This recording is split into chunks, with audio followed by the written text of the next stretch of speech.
안녕하세요. 이슈이슈 애청자 여러분. 여러분과 함께 시장의 이슈를 짚어보는 시간 이슈이슈 문을 활짝 열었습니다. 자, 9월입니다. 여러분 9월 하면 또 선선해야 되는데 아직까지 날씨가 더워요. 이 더운 기운이 그대로 우리 주식시장에 들어가면서 뜨겁게 달궈줘야 되는데, 자, 시장은 대형주보다도 코스닥, 중소형주 위주로 이 뜨거운 느낌이 계속해서 이어지고 있습니다. 자, 27년 만에 코스피보다 코스닥의 거래량이 더 많아졌다라고 하는데요. 아무래도 2차 전지주 이후에 계속해서 이루어지고 있는 테마주 장세 때문이 아닐까 싶습니다. 자, 하지만 우리는 시장의 전체적인 물줄기 그리고 미중 갈등에 대해서도 짚어봐야 되겠죠. 오늘 그 어느 때보다 중요한 날이니까요. 여러분 귀 쫑긋 세워주시고 함께 출발해 보도록 하겠습니다. 자, 오늘 무 선생님 만나볼게요. 선생님 안녕하세요. 네, 하이. 선생님 펭수예요? 응? 무하? 무국하이? 무국하이. 근데 우리가 원래 하이 하기로 했는데 하이한 이유가 있죠, 선생님? 그럼 왜일까요? 하이스틸 상 들어갔어요. 우리 예전에 우리 방송 보신 분들 기억하실까요? 우리가 언제 하이스틸 언제 하이가 되냐고. 오늘 하이네. 로스틸이라고 했는데 지금 하이스틸이 아유, 됐어요. 지금 우리 그러니까 자꾸 이름을 바꿔버리자. KT 엉말이 나니까 그냥 그때 이제는 뭐를 바꿔버릴까? 뭘로 바꿔버릴까? 차바이오텍을 바꿔버릴까? 차지 말고 차바이오텍. 어려워. 생각 좀 해보자. 생각 좀 해봐야 되겠어요. 근데 선생님, 우리가 하이스틸은 올랐지만 또 하이가 들어간 어떠한 종목은 마냥 웃을 수가 없는 상황입니다. 바로 하이닉스인데요. 자, 시장에 대해서 우리가 지난주에 진단하면서 삼성전자의 상승세를 그냥 네이키드하게 받아들이기에는 이 비차익 거래가 들어와야 되고, SK하이닉스 같은 경우는 보지 않는다라고 하셨는데, SK하이닉스가 때마침 악재가 또 나오면서 하락을 했어요. 자, 시장 어떻게 보시는지 먼저 여쭤볼게요. 전번 방송 때 SK하이닉스는 가성비 전략으로 너무 또 SK하이닉스 관련된 부품 딴 삼성을 능가했다. 너무 또 언론이나 방송에서 푸니까. 근데 12만 원대 가만 보면 꼭 저 느낌이 들더라고. LG전자 12만 5천원 13만 원대 15만 원 가고 뭐 전장 사업 이럴 때 파시죠. 10만 원 근처나 깨면 한다. 요번에 SK 하이닉스도 꼭 그 느낌이 드는데, 때마침 또 미중 간의 갈등에서 또 이게 또 파이가 SK 하이닉스 부품도 써버리고 중국은 애플이 만드는 애플폰에 대한 규제가 들어오고, 그러니까 이런 것들이 뭔가 미중 간의 갈등 구조 속에서 생각지도 않았던 변수가 나오니까 주가 이 롱숏이 너무 변동성이 커지는 것 같습니다. 그거 맞힐 수가 없어요. 그러니까 요새는 시가상위 종목들은 언론이 8대2나 9대1로 좋다 떠들고 주가가 단간에 한 20-30% 때는 팔면 정확하게. 그러면 아주 고점에 잘 팔아. 그리고 언론이 공포를 얘기하거나 뭔가 급락 악재 나올 때 사면 거기 기다리면 또 3개월이나 5개월에 20%는 딱 나와. 그런 시소를 잘 이용하는 게 어떻겠나. 그 전략이 파생시장 때문에 그렇습니다. 어쩔 수 없는 것 같아요. 일단 시장에 대해서 선생님 우리가 진단을 해보자면 미국에서 고용지표가 좀 여전히 견조하다라는 시그널이 나오면서 좀 굿 이즈 배드 이즈 굿이니까 시장은 빠지겠는데, 사실 오늘 좀 빠진 거는 중국의 제재가 제일 컸어요. 그렇지.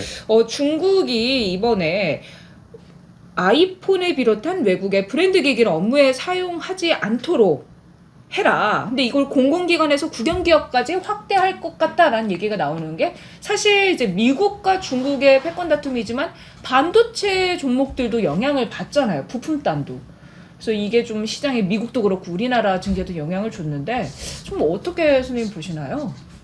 우리가 전에 정치 역학적으로 2024년 1월 13일 대만 총통선거 때까지 우리 대한민국 한반도 주변으로 이게 참 가까이서 중국, 북한, 러시아의 한 삼각체제, 또 대한민국, 미국, 일본의 한 삼각체제, 이게 충돌될 가능성이 많으니까 대형주 게임이 잘 안 나올 것 같고 박스고 롱숏이고, 그러니까 오히려 테마주 순환만 나온다. 그리고 이 미중 간의 갈등 구조가 더 심하니까 이게 문제입니다라고.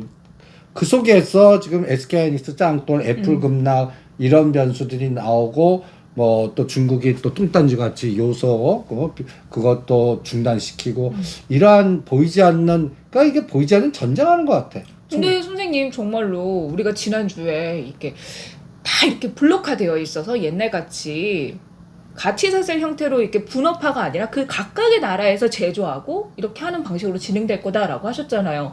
근데 지난 한 주의 뉴스를 보면 뭐 김정은 국방위원장이 푸틴을 만날 거다. 뭐 이런 얘기도 나오고 있고 또 중국이 어쨌든 아시안 게임을 앞두고 미국과 좀 휴전을 하지 않을까 했는데 여기서 갑자기 애플, 아이폰 제재 이렇게 들어가면서 미국과 중국의 어떻게 보면은 이런 반도체 전쟁 그게 다시 또 심화되는 것 같거든요. 이 상황에서 우리 기업도 당연히 타격을 받으니까 LG 이노텍 급락했지. 급락하고 그럼 선생님 반도체주는 또다시 악재에 휘말리게 되는 거 아닐까요? 휘말리겠지. 그런데 그래봤자 갖다 해서 SK하이닉스는 10만 원은 지지할 것 같아. 10만 원은? 그러니까 12만 원, 10만 원, 20% 그냥 계속 주기. 그 다음에 LG 이노텍 같은 경우는 우리가 24만 원, 25만 원에 사갖고 30만 원 돌파할 때까지 냅두라고 그런 거 아니야? 근데 오늘 악재 맞으니까 이거 갑자기 뚱. 근데 이거는 지금 사놓고 또 내년도 이 대만 총통선거 전후에서는 또 한 30에서 32만 원 갈 것 같아. 이거 단기적인 악재다? 그러니까 서로들 싸우지만 전체 시스템은 붕괴시키지는 않을 것 같아. 근데 사실 또 아이폰의 실질적인 그런 매출에 영향을 미치는 부분이 전혀 없다고는 할 수 없지만 생각보다 그리 크지 않을 수 있다라는 얘기가 또 나오고 있더라고요. 한 3% 정도? 아니 근데 나는 그것보다 애플은 다른 재료가 나올 것 같아. 다른 재료? 애플카? 애플카라든지 다른 OA 또 애플도 마찬가지로 이 애플과 워치. 연결된 워치 연결된 갖다 얘기해서 여기도 플랫폼을 만들어 갖고 알고리즘을 팔 것 같거든. 근데 무튼 실험. 여기서 중국은 말하는 게 이제 모든 그런 미국산 기기, 제품 이런 거에 대해서 얘기를 하는 거잖아요. 그러니까 나중에 이게 뭐 자동차에도 영향을 줄 수 있고 예를 들어 테슬라 같은 경우도 타격을 받을 수 있는 거고. 그러니까 그거는 다 받을 것 같아. 그러면 이제 애플이 애플카를 만든다고 해도 어쨌든 중국 시장에 진출하는 전체적인 그런 부품단은 아무래도 매출이 크게 일 가능성이 없는 거잖아요. 그러니까 애플카가 얘기 나온다는 얘기는 시장은 매출 일으킬 게 없어. 근데 뭐가 움직이냐면 애플이 주로 애플 아이폰을 중심으로 해서 갖다 음원이라든지 여러 가지 건강 이 프로그램 갖다는 컨텐츠를 팔잖아. 네. 애플카가 시도하면서 여기도 자율이라든지 인공지능 AI라든지 자체적인 플랫폼이라든지 또 거기에 또 캐시라든지 애플페이 이런 것들이 종합적으로 연결돼서 다른 또 시장이 형성될 것 같아서 그게 갖다 해서 중국이 제재하는 거에 마이너스가 이거를 기대감이 플러스로 만들어주지 않을까 요런 정도고 지금 보면 시장이 비정상적으로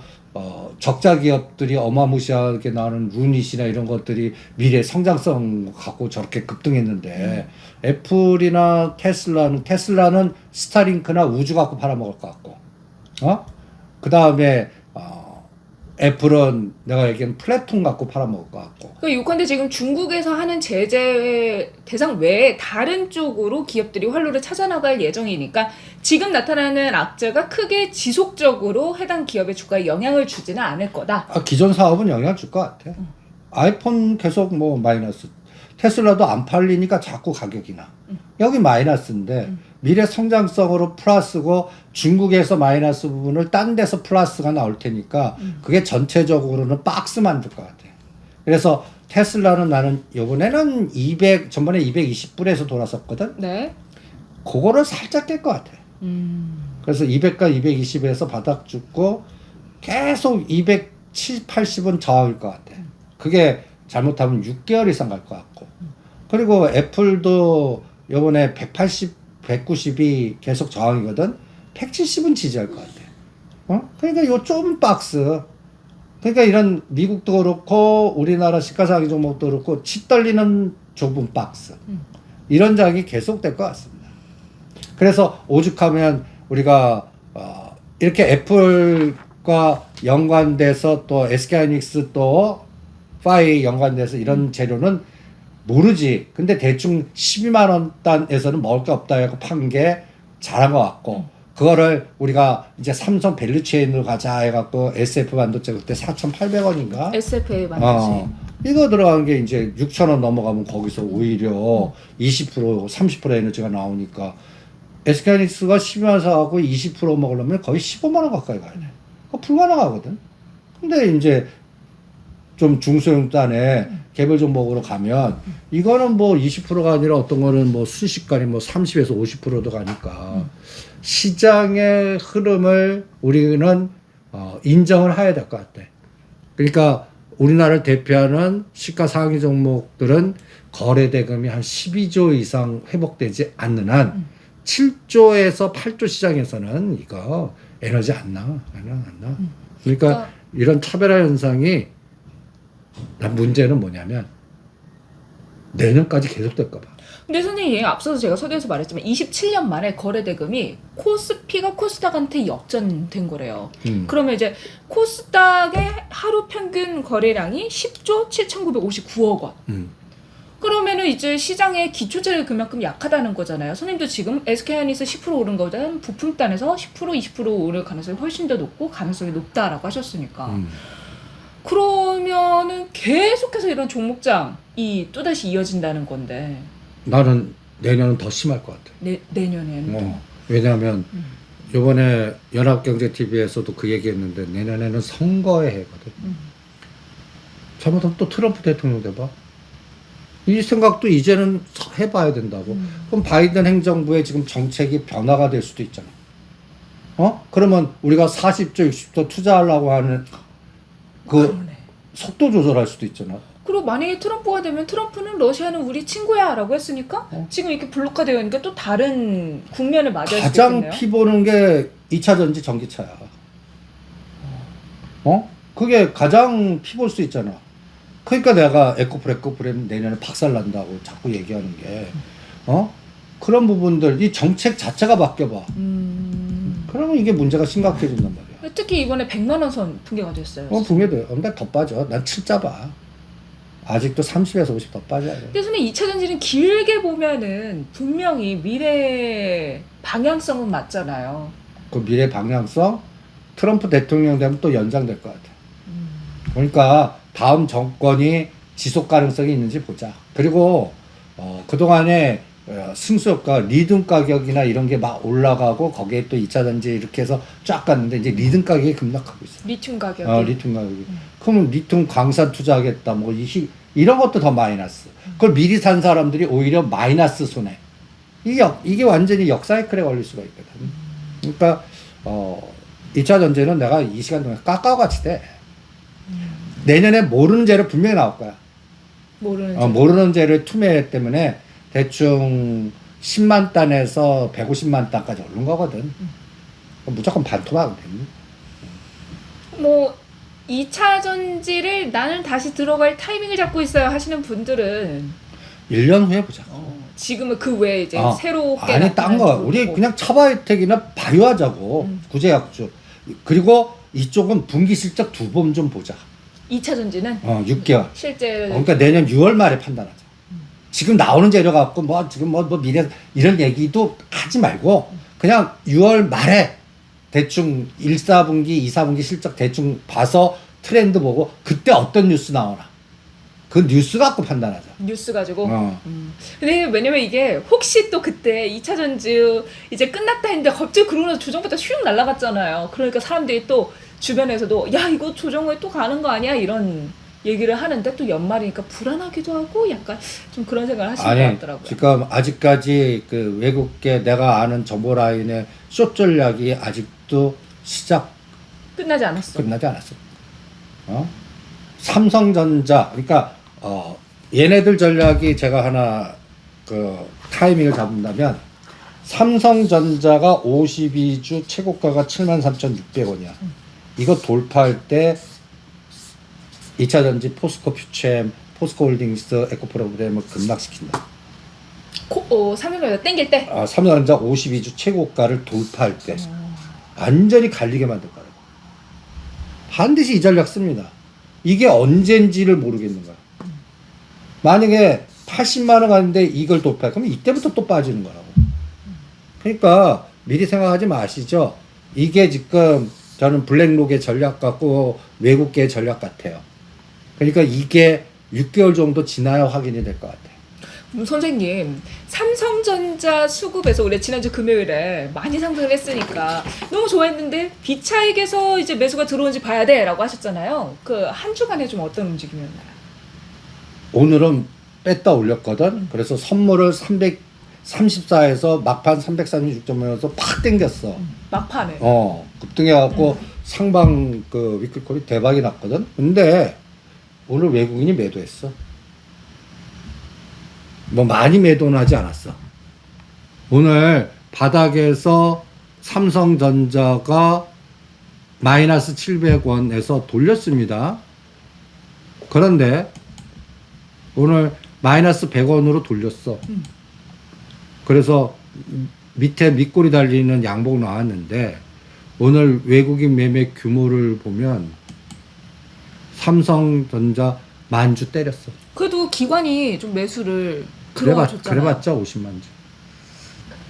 이게 그동안 삼성전자 7만 2천가 9월 1일 날 급등시켰거든. 하루에 6%. 네. 그리고 그 다음 날이 꼭지야.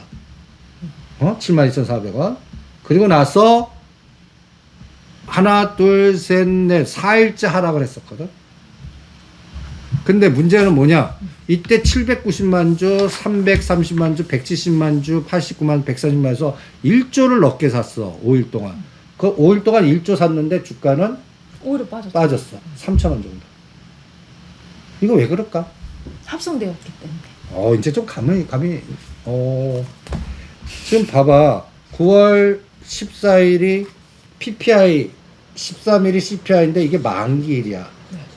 네. 지금 전번이 6월 8일이야. 6월달. 6월달이 결산 끝나고 이제 9월물을 넘겼어. 이 기간 동안에 외국인이 선물에서 3조 이상을 때렸어. 현물에서도 3조 이상 때렸어. 그러니까 현선물에서 매도를 했다는 거죠. 주로. 그러면 갖다 예를 들어서 근데 삼성전자는 거의 14조를 샀어. 그럼 이건 뭐지? 삼성전자는 추세적으로 샀어. 그런데 총량으로는 현물에서 3조를 때렸어. 선물을 중심적으로 때렸어. 네. 근데 이게 그러면 삼성전자를 네이키드를 사지 않고 합성시켜서 샀다고 한번 생각해봐. 삼성전자 매수야. 네. 여기에 선물 매도를 친 거거든. 이 세력들이 지금 이긴 거야. 이긴 거라고. 네. 선물을 박살을 내갖고 시장을 하락을 시켰으니까. 그러면 이게 청산 들어가면 어떻게 되겠어? 삼성전자를 매도하고 선물을 사야죠. 선물을 사지.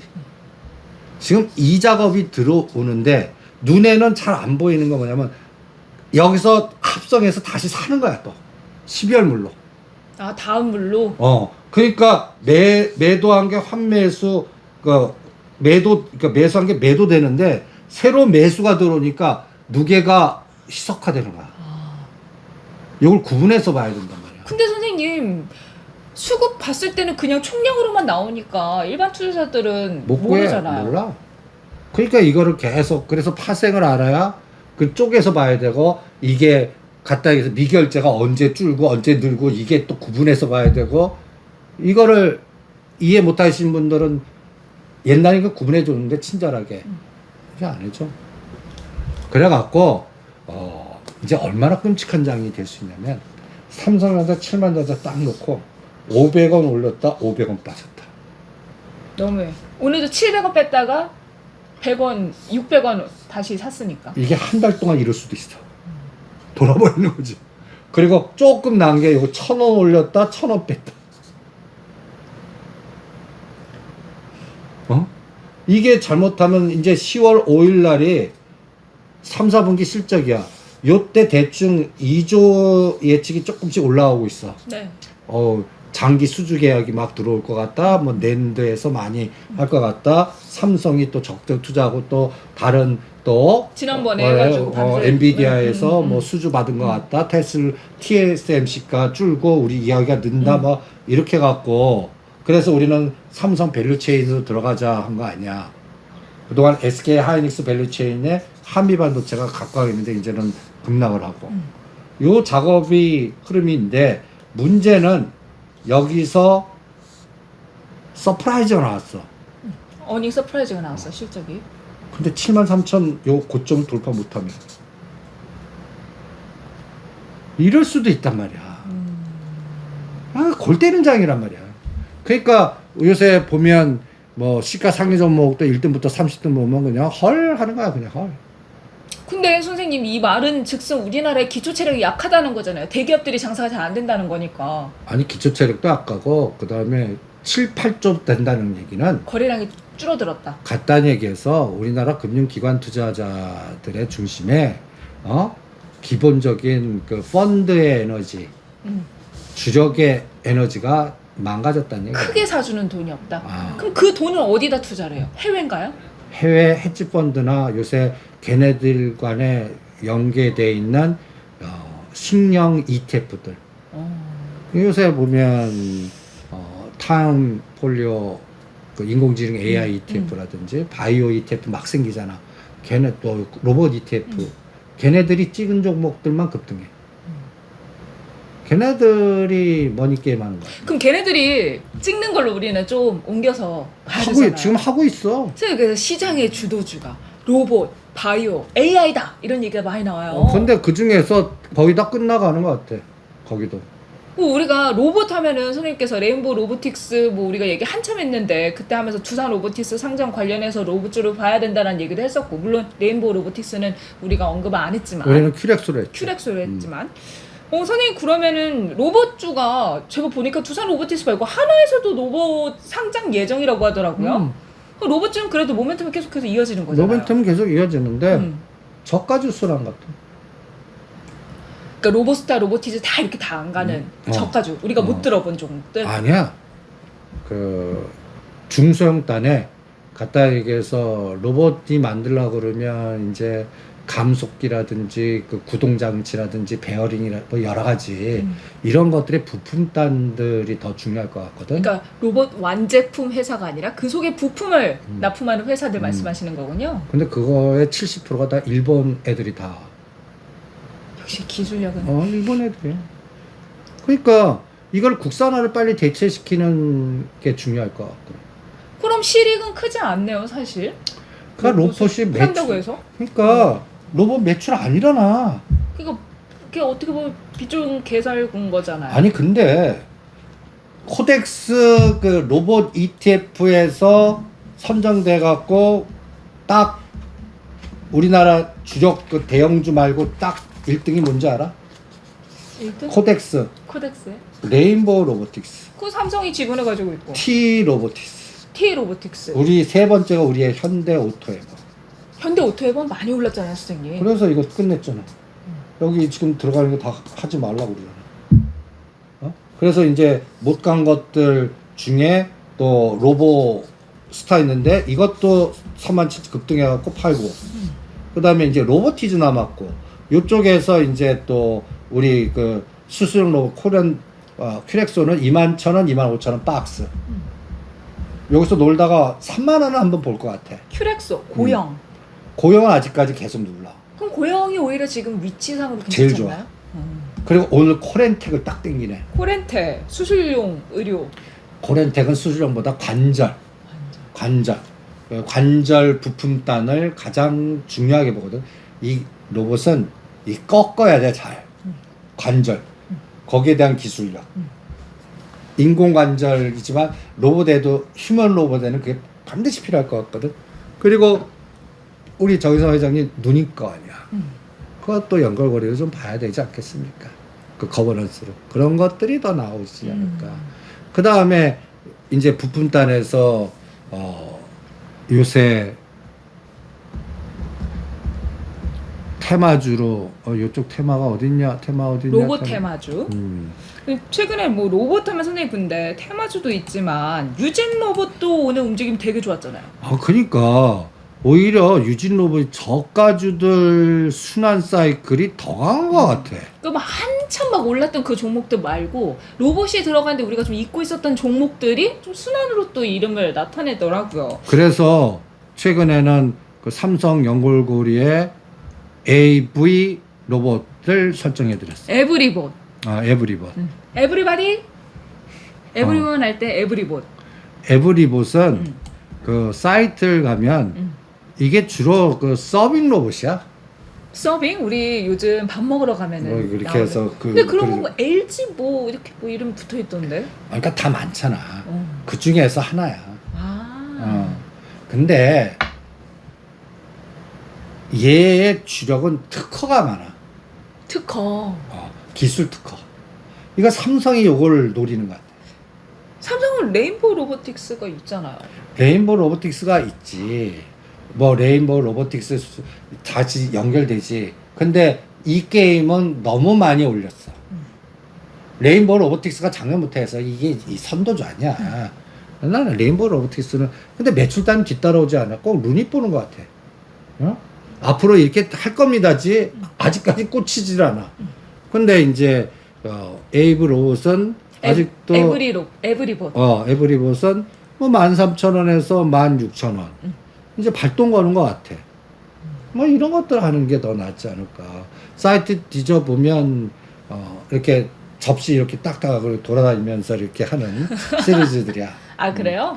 그런데 삼성이 지금 구도하는 게 휴먼 로봇이야. 지금 휴먼이 서빙하는. 그러니까 요 갖다 해서 요 기구에 그 갖다리 예를 들어서 그 무빙만 하는 이게 머리 달리고 눈 달리고 다리 달리면 휴먼 로봇이 되는 거야. 지금 그 테슬라는 휴머노이드부터 가잖아. 맞아요. 거기에 가장 무서운 게 뭐냐면 이 관절이라는 게 이 손. 이게 뭐 같니? 이 손. 손이? 관절 이게 뭐 같냐고요? 노동자 다 다치시킬 수가 있는 거야. 근데 실제로 최근 이제 우리나라 인구가 굉장히 급감하고 있고 출산율이 줄어들고 있으니까 이런 서비스업을 대체할 만한 시장으로 로봇이 더 커질 수밖에 없다. 그렇지. 근데 주력 기업들이 지금 산업용 로봇 하면 그나마 이렇게 팔뚝 근 거 하나 뭐 이렇게 뭐 기계에서 뭐 찍거나 이렇게 손같이 세밀하질 않아. 근데 이게 앞으로 이 손같이 세밀한 로봇이 무빙하면서 공장이나 서비스업을 장악한다고 생각해봐. 몇 년 걸릴 거 같냐? 2030년. 그것도 안 돼, 나는. 그래요? 한 20년 걸릴 것 같아. 20년? 이게 일상화되기는. 20년이면 2040에서 50년. 근데 공장은 제일 먼저 들어갈 것 같아. 지금 TSMC가 미국 공장 짓다가 포기를 했어. 왜 포기했는지 아냐? 근로자들 문제 때문에. 국적을 안 내주는 거야, 비전을. 그리고 왜 바이든 정부 입장에서 아니 우리나라 군민 쓰라고 그랬지 니네들 데리고 오라고 했어. 근데 TSMC는 수명 그거 언제 교육시켜갖고 그리고 또 칼같이 퇴근하고 게으르거든. 이렇게 해서 아우 죄송합니다. 그래서 미국 사람 이거 못 봐서 그래? 한국어 너무 많아서 못 보고 있어. 괜찮아. 괜찮아? 다행이다. 그냥 자기네들 말을 잘 듣고 숙련되고 잘 쓰는 자기 노도 이게 안 되니까 빨리 방법은 빨리 그거를 숙련된 노동자들 그리고 임금 문제도 있고 아무래도 또 열심히 하려는 그런 것도 있고 하니까 이 법률적 문제가 굉장히 심한 것 같아. 그러니까 한번 이런 시스템 변화는 30년 주기 같아. 이런 큰 로봇이 진짜 해서 우리는 자꾸 얘기하잖아. 이게 우리가 얘기 안 하고 흔히 보이는 거야. 옆에도 로봇이 왔다 갔다 하고 그런 거죠. 막 우리가 지금 핸드폰을 그냥 쓰는데 그런 시대가 되려고 그러면 2045년에서 2055년 사이 아닐까. 그러면 공장에서 우리가 이제 흔하지 않게 사람을 안 보고 사람 몇 명만 관리자 역할에서 뭐 이런 그 역할만 하고 대부분들 요새 영화에서 보면 휴먼 로봇들 그냥 걔네들이 주로 공장이나 뭐 여러 가지를 지배하는 그런 세상이 되지 않을까. 그냥 우리 선생님 어차피 주권 선행하잖아요. 2차 전지 뭐 이런 거 사실상 뭐 현실적으로 매출이 많이 나오지 않아도 우리가 멀리 땡겼던 것처럼 로봇주도 선생님 그래서 지금 땡겨가고 있는 건데. 그러니까 10년을 땡기더라. 내가 경험상 그리고 나서 거의 5, 6년을 박살을 내. 조정을 받죠. 조종이 아니라 조정 토막을 만들어. 가까이서 우리 밀레니엄 2000년 시대에 가까이서 뭐 갖고 난리 쳤냐면 WWW 갖고 난리 쳤거든. 버블 그 닷컴 버블. 닷컴 버블 때 그냥 간단해서 그 지니스라고 하는 진웅이야 그때 이름이. 간단히 얘기해서 전화를 공짜로 할 수 있다 인터넷으로. 그거 갖고 10,000원짜리가 뭐 10배 20배 나가요. 새로운 기술. 결론은 한두 개 살아나고 다 부도나거나 파산되거나 없어졌어. 하나의 어떤 큰 WW라는 세상이 왔을 때 가장 각광받던 기업들은 한두 개 살아났고 이동통신이 그때 한국이동통신이 살아났고 다 박살났어. 그럼 로봇도 봐라. 지금 막 각광받는데 여기서 삼성이 살리는 것만 살아남을 것 같아. 그럼 선생님 그 에브리봇은 삼성하고 연결고리가 확실하게 있는 거예요? 특허 기술이 많기 때문에 뭔가 노리는 것 같아. 노리는 것 같다. 휴먼 로봇에 그걸 하려고 그러면 요걸 건드려야 될 것 같아. 그래서 나는 그쪽을 타겟팅을 하고 그 다음에는 일단 두산 로보틱스 상장될 때까지는 계속 할 거는 같아. 로봇을. 그러니까 로봇 중에 못 올라간 거 길목 지켜서 올라가면 때리고 나오는 전략이 좋을 것 같고 이미 너무너무 급등한 것들은 피하는 게 정답이 아닐까 이런 생각이 듭니다. 알겠습니다. 자, 그럼 선생님 이제 우리 로봇 얘기를 했으니까 AI 의료 관련해서 이 시장이 블루오션이다. 하지만 우리가 루니 뷰노 오래전부터 얘기해가지고 뭐 이제 뭐 더 이상 얘기 안 하잖아요.